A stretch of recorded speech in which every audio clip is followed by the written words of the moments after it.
Vous possédez un château avec piscine en Dordogne, estimé à plus d'1 million d'euros. Et toi, Nicolas, est-ce que tu as un château avec piscine en Dordogne à plus de 1 million d'euros? Non? Eh ben, Delphine Ernotte, avec ton argent, si. Mais c'est ça le pire, ils n'apportent rien, ces gens n'apportent rien. Ils vous disent, faites des efforts les Français, faites des efforts, Nicolas. Et surtout, n'oublie pas de faire barrage à la haine. France Télévisions sera-t-il enfin privatisé? Enfin, Delphine Ernotte arrêtera ses gabegies sur le dos de Nicolas. Vous vous rappelez, il y a quelques jours, il a été révélé les énormes gabegies de France Télévisions. Hein. Vous savez, cette agence, cette entreprise publique dont la DG Delphine Ernotte gagne 20 000 € par mois. Et toi, est-ce que tu gagnes 20 000 € par mois, Nicolas? Non? Eh bien, Delphine Ernotte, avec ton argent, si. Et les copains, bien sûr, de ceux qui te dirigent, avec ton argent, si. Ils s'en donnent à cœur joie, mais heureusement, Sarah Knafo est là pour les confronter directement. C'est du petit lait, c'est frais, c'est fin, ça se mange sans fin. Et c'est aussi ça, l'avantage de maîtriser l'art de l'éloquence. Vous pouvez confronter ceux que vous prenez le doigt dans la confiture pour qu'ils puissent enfin rendre des comptes. Alors les amis, trêve de bavardage, on va regarder ce que notre amie Queen Sarah Knafo et notre amie Christine O'Kelly ont à dire sur le sujet, sur comment est-ce qu'on utilise votre fric à France Télévisions comme à l'accoutumée, comment vos gelées vous font passer des vessies pour des lanternes, l'enfer pour le paradis. On voit ça ensemble tout de suite. L'heure de ce rapport d'un Cour des comptes,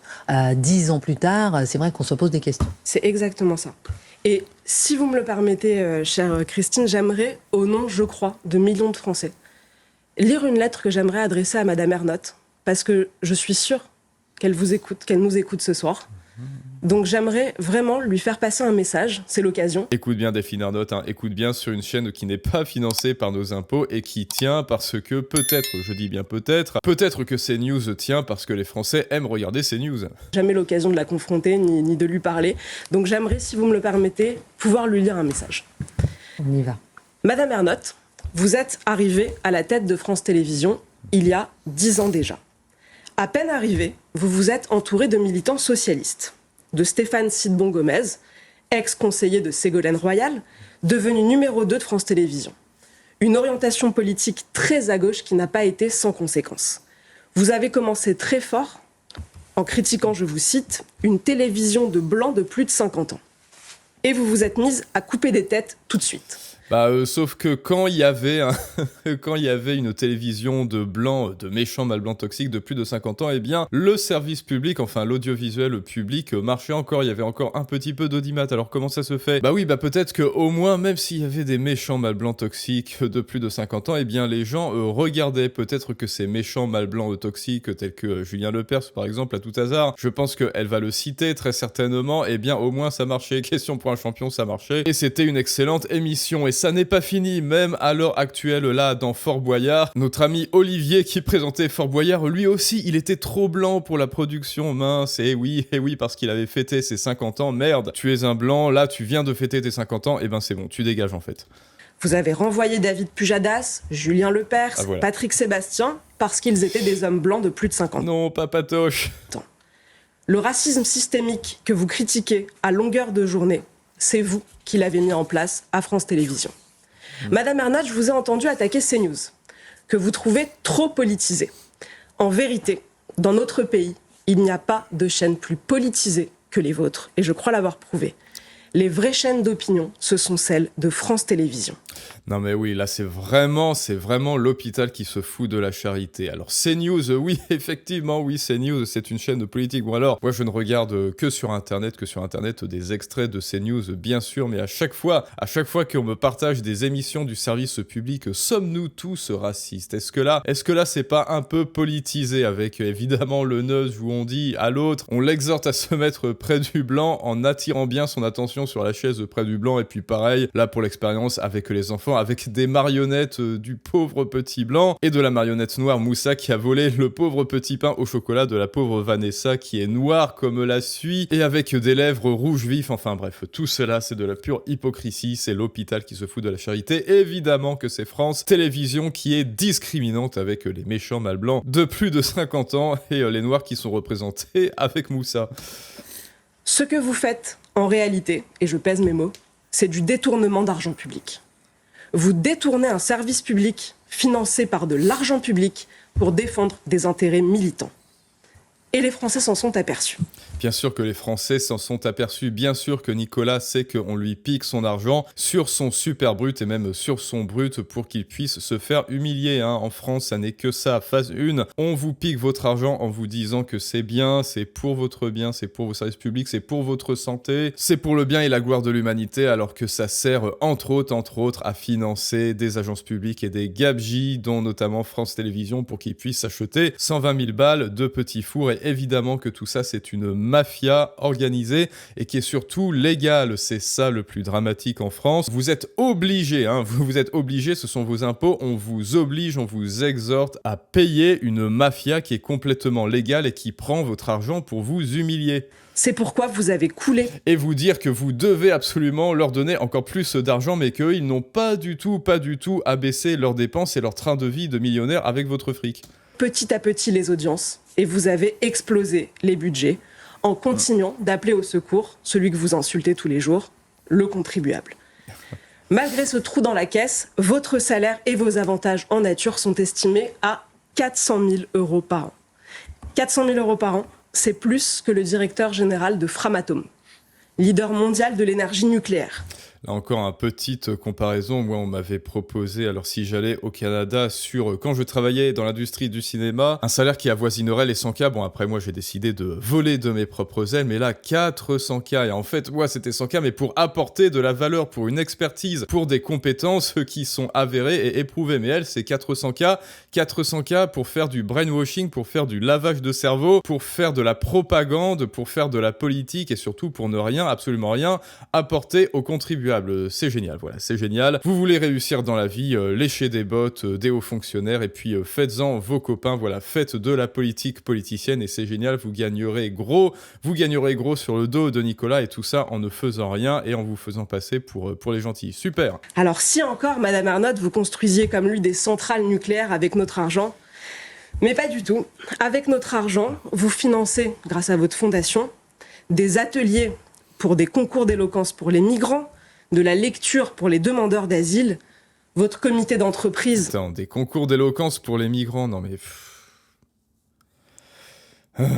il ferait mieux d'en prendre de la graine sur Sarah-Knafo, je dirais. À acheter... Non mais attendez, j'ai mal entendu là. Grâce à votre fondation, des ateliers pour des concours d'éloquence pour les migrants. Des ateliers pour des concours d'éloquence pour les migrants, certainement celle qui disait bonjour Abou Bakar, alors tu vas apprendre l'éloquence. De la lecture pour les demandeurs d'asile, votre comité d'entreprise a... Certainement qu'ils leur font lire là Arc-en-Ciel, le petit poisson arc-en-ciel qui a des écailles argentées, c'est le plus beau de la mer, et puis il y a plein de poissons autour de lui qui lui demandent ses écailles, et ensuite tous ces poissons gauchistes et communistes lui disent pourquoi tu veux pas partager tes écailles avec nous Arc-en-Ciel, et après hop, petite éviction sociale, petit ostracisme, Arc-en-Ciel se retrouve absolument tout seul, et ensuite il y a le mentor Jean-Luc Mélenchon, l'octopus là qui lui dit de partager ses écailles, et il lui dit tu n'auras plus rien mais tu seras heureux. Et oui, c'est tout ce que l'on a lu étant petit. Acheter un nouvel immeuble en bord de mer, vous possédez un château avec piscine en Dordogne, estimé à plus d'1 million d'euros. Et toi, Nicolas, est-ce que tu as un château avec piscine en Dordogne à plus de 1 million d'euros? Non? Eh ben, Delphine Ernotte, avec ton argent, si, mais c'est ça le pire, ils n'apportent rien, ces gens n'apportent rien, ils vous disent faites des efforts les Français, faites des efforts Nicolas, et surtout, n'oublie pas de faire barrage à la haine. Est-ce que vous vous rendez compte du niveau d'hypocrisie, mais surtout du niveau du foutage de gueule que l'on vous impose? Faites des efforts exceptionnels, Nicolas, c'est à toi de travailler plus, mais nous, en revanche, on va continuer de s'acheter des châteaux avec piscine, avec ton argent. Et donc, il faut absolument que tu continues de faire des efforts. Et bien, moi, je suis bien content que les masques tombent pour Anne Hidalgo, que les masques tombent pour Delphine Ernotte, pour Princesse Bayrou et pour tous ces espèces de parasites du haut. Il y en a marre. Tous ces gens devraient être mis au SMIC, si ça n'est moins. En fait, s'ils aiment tant le peuple que ça, ils devraient être tous bénévoles. Tiens, voilà, le SMIC parce que je suis gentil, mais pas plus, et surtout, ils doivent rendre à Nicolas le fruit de son travail.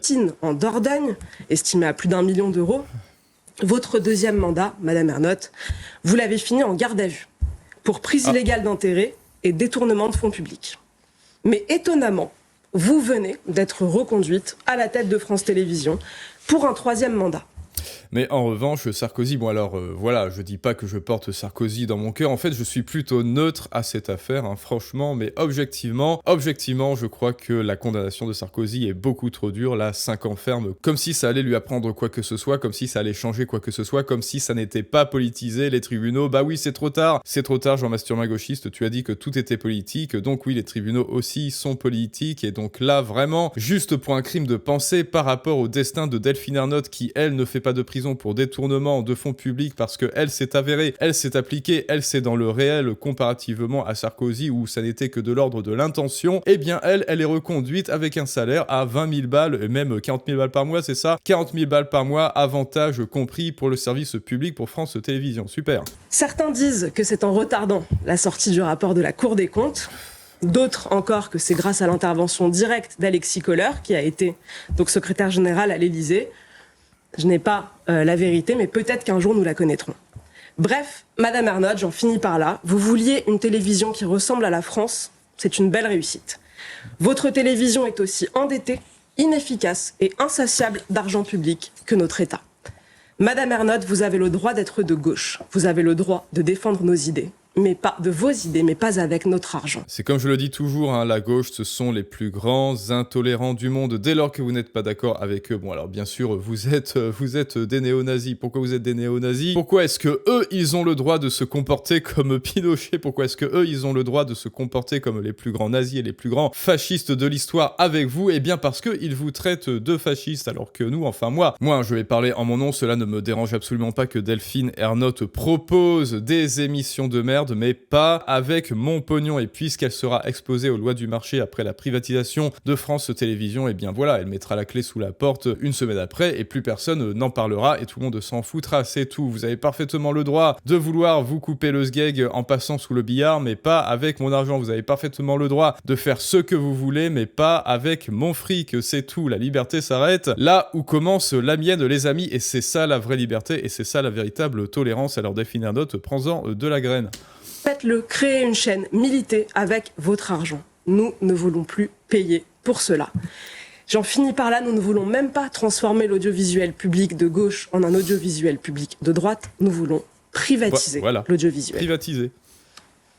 Le message est passé. J'espère que Delphine Ernotte a bien regardé cette émission sur cette lettre. J'aime bien Christine Kelly parce que, évidemment, là, elle est irréprochable. J'espère que Delphine Ernotte a bien regardé. J'espère qu'elle vous a bien écouté, Sarah Knafo. Pourquoi? Parce qu'elle est absolument d'accord, bien évidemment. Hein. Elle dit pas oui, vous avez raison, Sarah Knafo. J'espère que cette Delphine Ernotte, elle va arrêter cette gabegie. Non, tout en simplicité, les amis. Vous le voyez, simplicité, sous-strate, filigrane. J'espère que Delphine Ernotte vous a bien entendu, et là c'est encore bien joué, alors de la part de Christine Kelly bien sûr, et de la part de Sarah Knafo que l'on va mettre bien, et Sarah Knafo, eh bien merci de dire les termes, merci de dénoncer ces gabegies, et nous aussi on les dénonce parce que il y en a marre, et je te rappelle que si toi aussi tu veux t'exprimer, tu as un message à faire passer, une valeur ajoutée à transmettre au monde, mais que tu ne sais pas comment t'y prendre, tu ne sais pas comment partager tes idées, tu ne sais pas comment partager ce qui te tient à cœur, et bien tu le vois, d'autres le feront à ta place. Alors bon, déjà Sarah Knafo, tu le vois, qui maîtrise l'art de l'éloquence et de la persuasion, mais pire, Delphine Ernotte le fera à ta place sur France TV, et elle occupera avec ses émissions de merde le devant de la scène pendant que toi tu resteras ignoré un jour de plus dans l'ombre avec tes idées. Donc si ça n'est déjà fait, va voir la masterclass Les clés de la persuasion en description et en commentaire. C'est la première étape pour augmenter ton pouvoir de persuasion justement, et surtout ton pouvoir d'éloquence et ton impact sur le monde. Et je vous dis à très bientôt les amis. Bien sûr, dites-moi ce que vous en pensez, lâchez votre plus beau pouce bleu, abonnez-vous si ça n'est déjà fait, plus on est d'abonnés et plus Delphine Ernotte et ses émissions de merde seront en sueur, et ça n'a pas de prix. Et je vous dis à très bientôt, pour un prochain storytelling du monde moderne, mais ça c'est une autre histoire.